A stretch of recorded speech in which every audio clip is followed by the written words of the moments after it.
ये कहानी है दो दोस्तों, अजय और विजय की। दोनों बचपन से ही एक दूसरे के बहुत अच्छे दोस्त थे।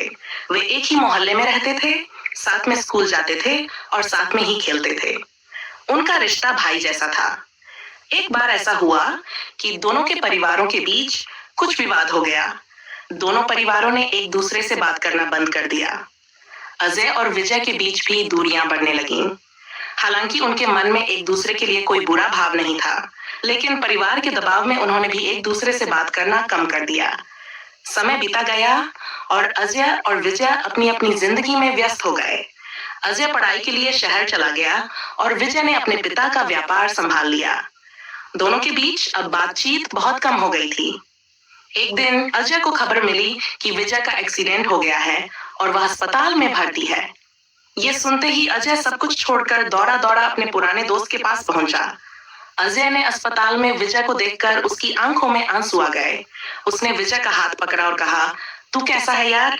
इतने दिन हो गए, मैंने तुझे कितना मिस किया।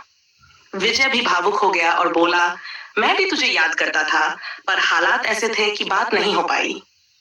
दोनों दोस्त एक दूसरे के गले लग गए। उन्हें एहसास हुआ कि वक्त कितना भी बीत जाए, सच्ची दोस्ती कभी नहीं बदलती।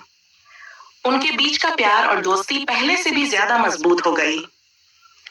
इस घटना के बाद अजय और विजय ने तय किया कि अब कभी भी अपने रिश्ते को परिवार या किसी और बात के कारण टूटने नहीं देंगे। वे फिर से वैसे ही साथ रहने लगे जैसे बचपन में रहते थे। ये कहानी हमें सिखाती है कि सच्ची दोस्ती में वक्त और दूरियों का कोई असर नहीं होता। सच्चे दोस्त हमेशा एक दूसरे के साथ खड़े रहते हैं, चाहे हालात कैसे भी हों।